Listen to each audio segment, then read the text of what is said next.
বসানোর প্রায় 1.5 মাস পরে আজকে প্রথমবার দেখলাম আমার ব্যানানা ম্যাঙ্গো গাছটাতে নতুন পাতা এসেছে। তো এটা দেখে আমার খুব ভালো লাগছে। আমার দুপুর 2টো থেকে ডিউটি আছে, তাই সকালবেলা উঠে আমি ভগবানের সেবাটা ভালো করে দিয়ে দিয়েছি। আর এদিকে দেখো আমার পায়রা একখানা আছে, একটা উড়ে চলে গেছে, তাকে খেতে দিয়েছি, সে কিছুতেই খাবে না, এদিক ওদিক ঘুরে বেড়াচ্ছে। আর এদিকে আমি বাগানে এসে একটা জিনিস খেয়াল করলাম যে আমি 1.5 মাস আগে যে ব্যানানা ম্যাঙ্গো গাছটা বসিয়েছিলাম সেটাতে আবার নতুন একটা পাতা গজাচ্ছে। তো দেখে আমার খুব আনন্দ লাগলো। এটা রয় নার্সারি থেকে কিনে এনেছিলাম। আর এদিকে দেখো আরও অনেকগুলো আমের গাছ আছে, বিভিন্ন জাতের বিদেশি গাছে। তো এগুলোতে এখনও পর্যন্ত আসেনি, তবে অপেক্ষায় আছি কবে আসে দেখি। আর কুলেখাড়া গাছগুলো দেখো বৃষ্টির জল পেয়ে কত সবুজ হয়ে গেছে।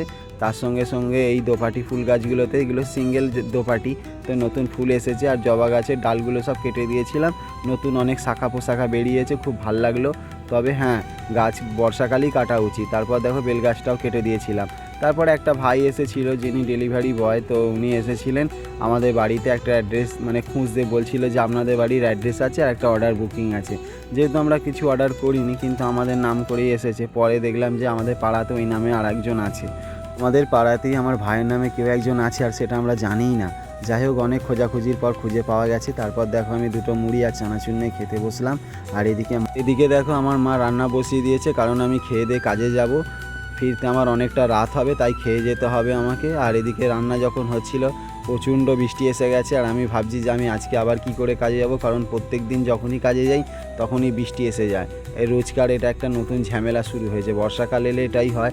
তারপর দেখো মা খাবার রেডি করে আমাকে দিয়ে দিয়েছে।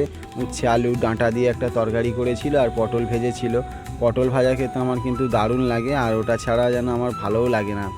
আর একটু আমের আচারও ছিল। তারপর দেখো আমি খেয়ে নিলাম, খেয়ে রেডি হয়ে নিয়েছি। এখন সাইকেলটা নিয়ে বেরিয়েও পড়লাম আমি। কিছুটা দূরে যাওয়ার পরে দেখলাম যে রাস্তা মোটামুটি ঠিকই আছে, পরিষ্কার আছে আকাশ, কিন্তু কতক্ষণ থাকবে জানি না। তো তারপর অনেকটা পথ এগাতে পরেই দেখলাম যে আবার বৃষ্টি এসে গেল, ছাতা খুলতে হলো আমাকে। তো যাই হোক, জল পেরিয়ে আমি কাজে চলে এলাম, এখন এখানে ডিউটি করব। তারপর সন্ধে হয়ে গেল, দেখো 2টো মুড়ি চানাচুর কিনে খেয়ে নিলাম। তারপর রাত যখন 11টা বাজে আমার ছুটি হয়ে গেছে, এখন সাইকেলটা নিয়ে বাড়ি যাব। তো এই হচ্ছে আমার প্রতিদিনের জীবন কাহিনী। তো তোমাদের কেমন লাগলো অবশ্যই তোমরা জানাবে। যদি ভালো লাগে অবশ্যই লাইক কমেন্ট শেয়ার করে আমার পাশে থেকো। আমি একজন নতুন, তো তোমাদের ভালোবাসা সাপোর্ট আমার খুবই দরকার, তোমরা পাশে থেকো।